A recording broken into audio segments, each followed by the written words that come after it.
Hello, and welcome to Community Voices, where we talk to Humboldt County's movers and shakers. Today's guest, Cliff Berkowitz, KRFH.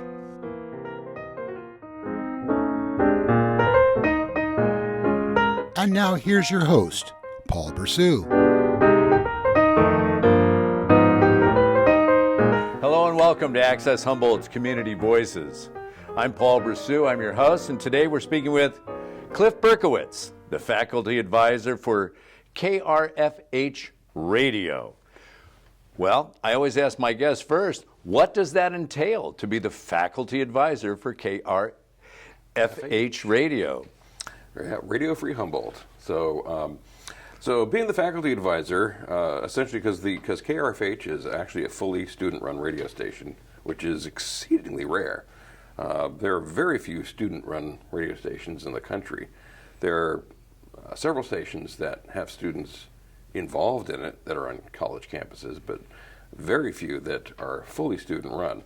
So as part of the faculty at Cal Poly Humboldt, I basically advise them. I share my 42 years of broadcasting experience with them, keep them on the straight and narrow, let them know the legalities of a broadcasting entity with regard to like the FCC and what makes for a good on-air personality and good radio. But it's staffed by the students. They are the management. There's a station manager and there's like a music manager and events manager and PR manager, lots of different managers, sports manager, and they all take care of their various different entities, and there are different aspects of it, and I advise them. I start off each class with usually a critique of a random show, what works, what could be improved, give them tips on what makes for good radio. I call those Cliff Notes. I like that, man. They like that too.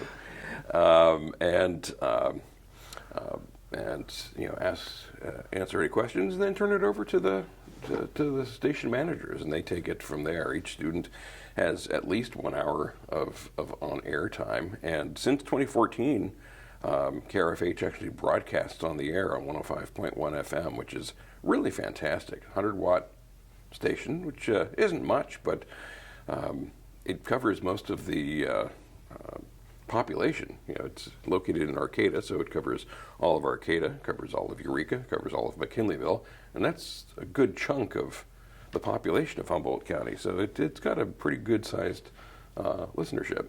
Well, let me take a step back because there's something you said there in your intro that really kind of perked my interest.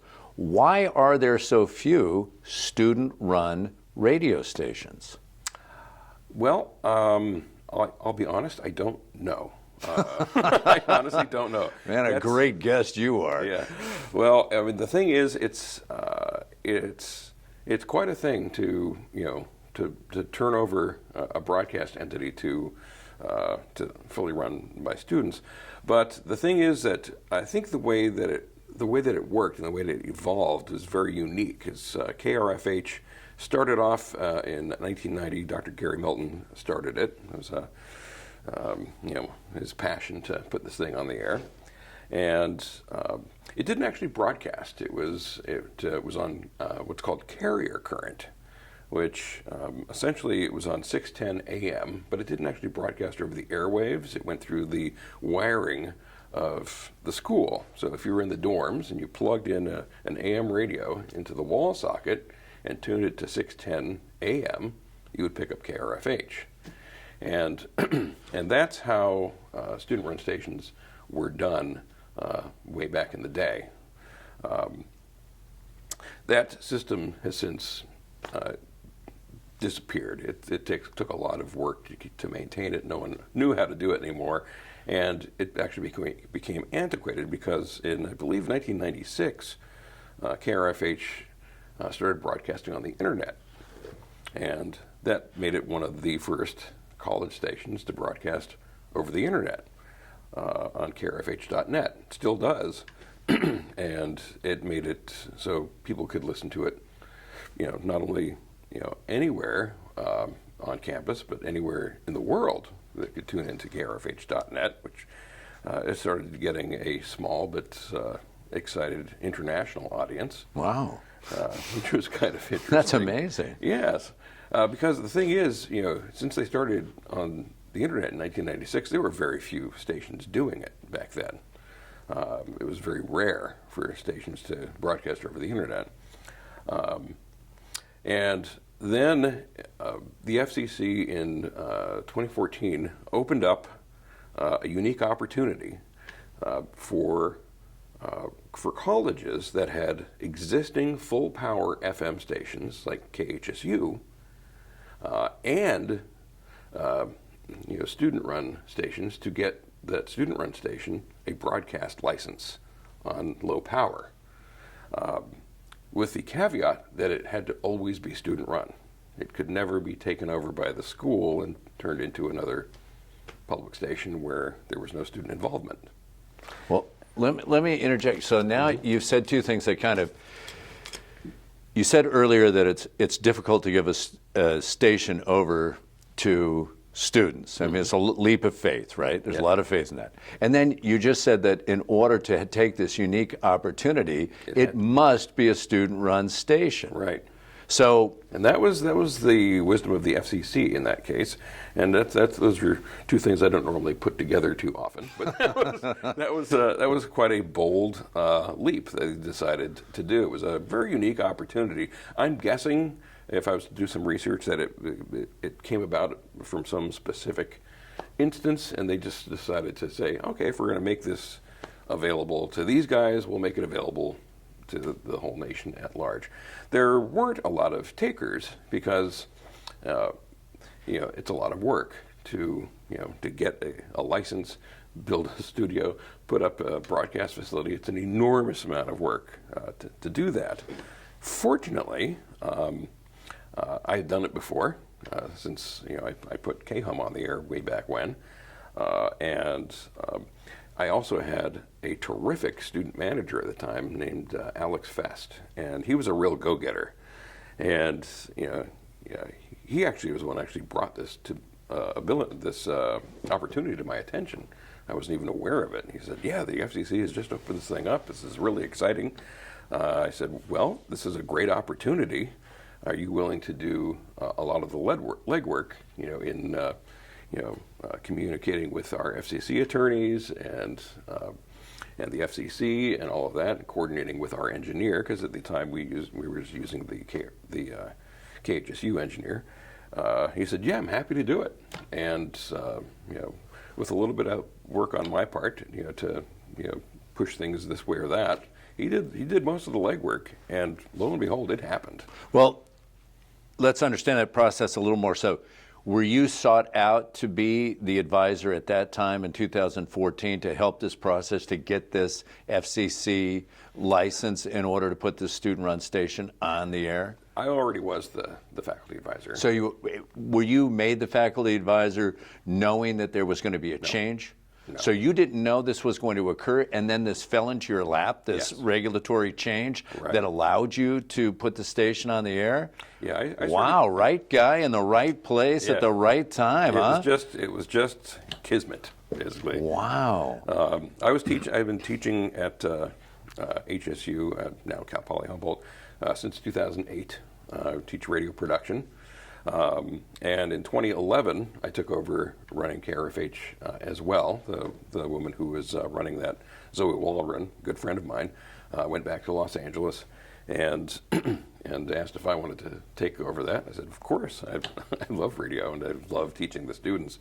It's such a wonderful thing to be able to pass on this knowledge to young, excited broadcasters. Well, now, was there an overlap with your involvement at, in a private radio station at KHUM at that time? Yes. Did you know yourself that you wanted to make a transition maybe into a university setting? Oh, I had been, like I said, I stopped working at KHUM in November of 2019. So there was quite a bit of overlap. Wow. I did both. And there was since one is an educational setting and one is a for-profit commercial setting, there was no conflict of interest.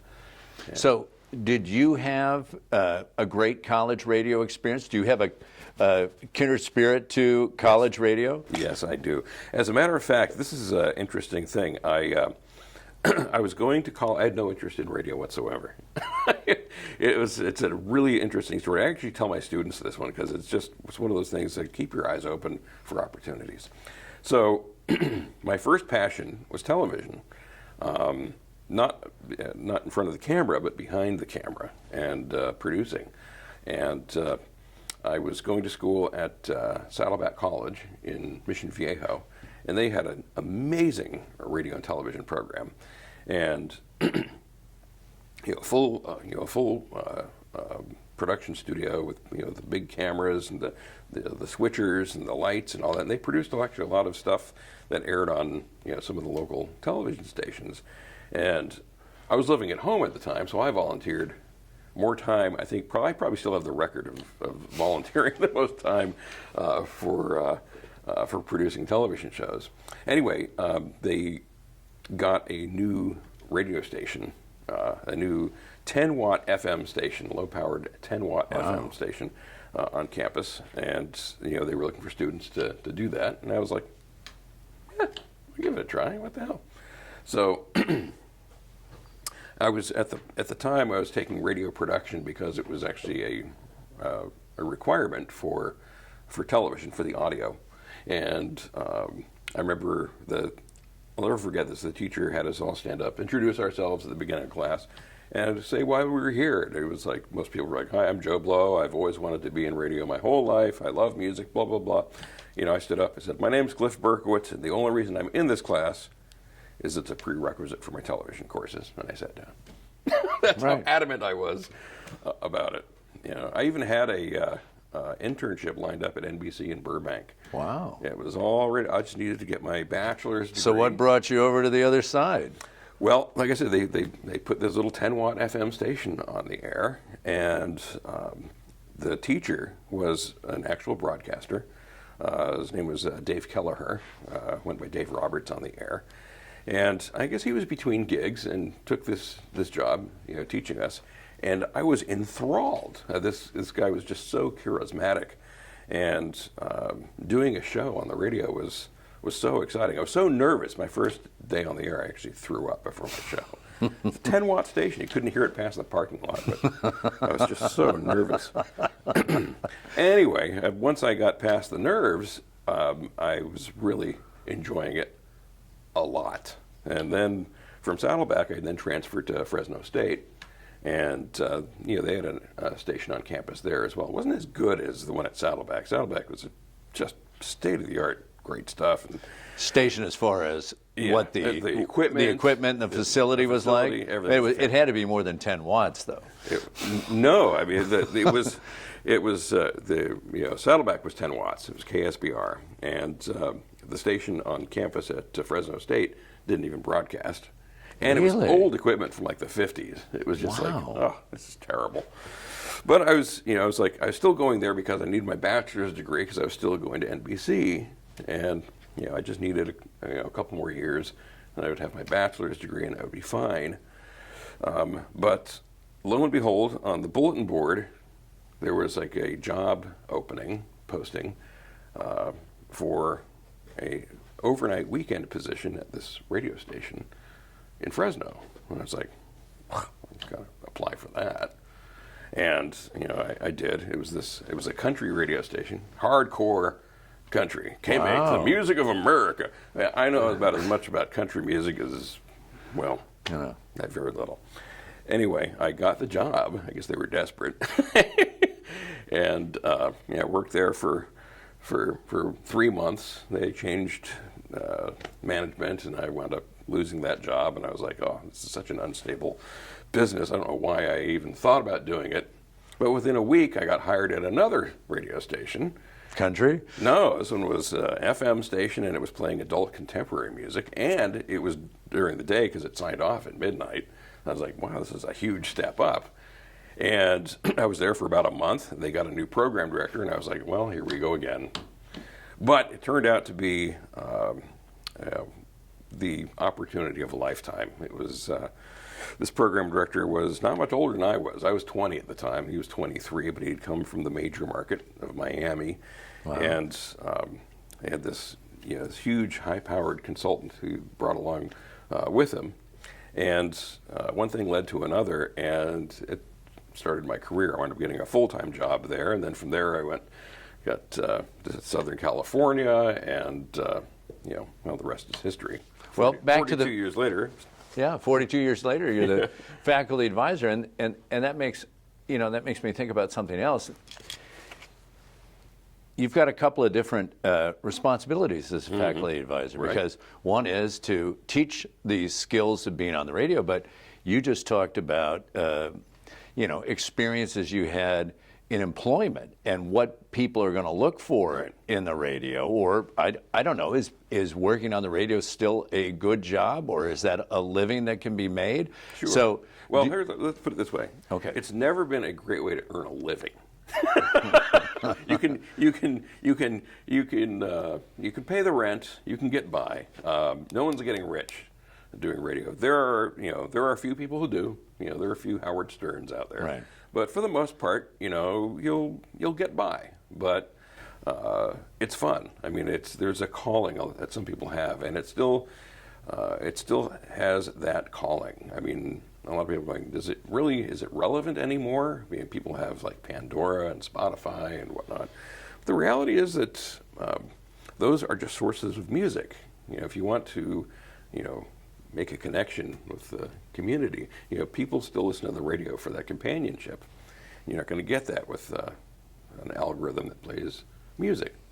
So, for me, what I always teach is it's all about communication. It's all about making that connection with the audience. There's something about that that's magical. And, they get it. And I've had so many students that, have gotten that bug and, and have gone into the industry. Lots of them. So a student, say, I think a very interesting part of your story is the first job you take is a country job. Right. And you don't know the genre of music. I mean, do you talk to your students about that maybe you have a love of a certain music right now, but it's more important to get the foot in the door and get the feeling of what it is to be on the radio, and the time it takes, or the preparation it takes, or something of that nature? I mean, that's what the most important thing is, just get out there and get some experience? Yeah, I actually teach them, I teach them how to get a job in the business. I basically tell them that if you want a job in the business, you will get it. Okay, there's 12,000 radio stations in this country, and if you really want a job in it, you'll get it. But your full-time job needs to be getting a job, and I taught them how to be organized about that, and don't just blindly send out tapes and resumes and hope someone's going to call you and say, we've got the perfect job for you in Los Angeles, and you're going to be making $100,000 a year. Not going to happen. Right. So you'll be working in a small market, probably a little bigger than Humboldt, because this is really small, but you'll be working in a small market, and probably at a station that it's not your favorite, but you got to get your foot in the door. You got to get experience. It's much easier to get a job in the industry if you have a job in the industry. Right. Are you getting, I'll use this as a metaphor, postcards from around the country that are telling you these different stations that they're working at? I don't get postcards, but I do get calls every once in a while. Well, that's what I mean. Connections. Yeah, some of my students. I recently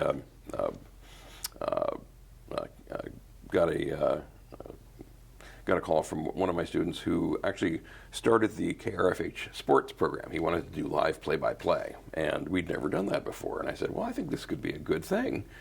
So we worked it out with the university, and we got to do some live play-by-play of certain sports. They already had contracts with some of the other local stations, so we had to make sure we didn't step on any toes. But he was a real go-getter, and we put it together, and he did some live sports play-by-play. And he's currently now working full-time at Fox Sports. Oh, really? Yes. And after that, one of my students took over in that position. She was wonderful, Ashley Ross, a beautiful young woman. And her passion was volleyball, because she was a volleyball player and did live play-by-play of the volleyball. It was absolutely amazing. And she's now doing television sports in San Diego. But I've got many other people who are just doing just radio in general all over the country who just get in touch with me every once in a while. Hey, by the way, just wanted to let you know, things are going great, and it's really exciting. I've got some students that are working at NPR. Some students that are, just working at different radio stations around the country.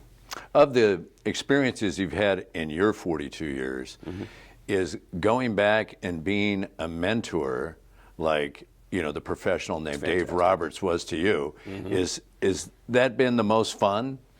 It's been fantastic. It is wonderful. Seeing that spark in their eyes, when they get it, is just absolutely wonderful. There's really nothing else like that. I loved doing live radio shows, but teaching the next generation about the magic of broadcasting is really, really wonderful, because it's so much more than just playing music. I said anyone can play music. Your computer can play music. Your Pandora can play music. That's the easy part. The thing that you need to work on is communicating and being relevant, talking about what's important to your listeners. They ask me if will FM be around forever. I go, it doesn't matter. I go, you're in the business of creating content. You're a content creator. It was like AM was the thing before it was FM, and that disappeared as a music entity, and it's like we moved to FM. And now we have stuff over the internet. I go, what may happen in the future we don't even know about? Doesn't matter. There'll always be a need for content. If you are creating relevant content, then you are relevant. But right now, radio is still very relevant. How much content on the station are you listening to? Are you listening to them live? Do you tape their shows and listen to them? Both. So, the beautiful thing I always thought about radio is that if you had certain disc jockeys that you like, if you had certain shows that you liked, you kind of planned to be around at that time, and it became both something to listen to and something in the background. Sure. I grew up in Southern California. I think my grandmother had a radio in every room, and Vince Scully was on all the time. Sure. Radio became this beautiful background. When you find yourself listening to the students, are you listening as a person who loves to have radio in the background, or are you listening as the faculty advisor, critiquing what's going on? Well, both. The thing is, if they're really doing it right, I will stop noticing that I'm listening to them with a critical ear and I'm just enjoying it. And when that happens, they've really scored. But normally I'm listening with a critical ear, hearing how they're doing. It's like not only their content, but their levels, the technical stuff, as well as how well they're communicating, making sure they're doing the basics like giving the call letters and their name and all that stuff. So I do both. But it is a wonderful thing when you hear someone and they cross that boundary from me just listening the critical ear to being entertained by them. Right. The station is one of the few student stations, as you've said. The station has been awarded by many times, recognized around the country for that. The station is currently 100 watts. Yes. What is the future for the station, for KRFH? To keep it 100 watts. Really? This is very important. As a matter of fact, I actually was, before this even happened, was approached by KHSU had expanded. They got, I think, 103.1 or something like that, which later became Radio Bilingua. And they asked if we wanted to move KRFH onto this full-powered FM signal. I turned them down. Really? Yeah. And why was that? And that was because of my experience with KSBR, my first college radio station in Mission Viejo. It was a 10-watt station. Like I said, you couldn't get past the parking lot, and they had pined for it to become a full-powered station. And years after I left, it happened. They got to be a full-powered FM station, and almost immediately, the school took it over, and students got to do a little bit. They would board op a little bit, but they didn't have any involvement. They weren't doing shows anymore because it became the schools, and with it being this 100-watt FM station, which the FCC has deemed must be a student-run station, it protects it. And it will be a student-run station in perpetuity at this point, which I think is fantastic. And 100 watts is plenty. You can hear it everywhere. The ability to actually be able to hear it when you're driving around in your car is one of the most exciting things anyone can have. Plus, it still does broadcast on the internet, so their parents back in LA or San Diego or Poughkeepsie can still hear it. Is that what the radio dial is turned on to in your car? It is. I vacillate between several stations, but that's one of my presets for sure. Well, that's about all the time we have for today. We're going to have to have you back sometime. I'd like to thank my guest, Cliff Berkowitz, for being here, and I'd like to thank the audience for joining us, and we'll see you next time on Community Voices. Thanks for joining us on Community Voices.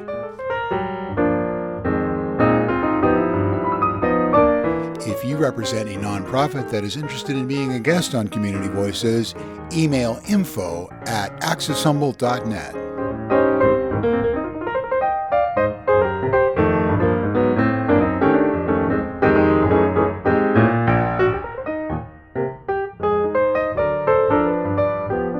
Access Humboldt, local voices through community media.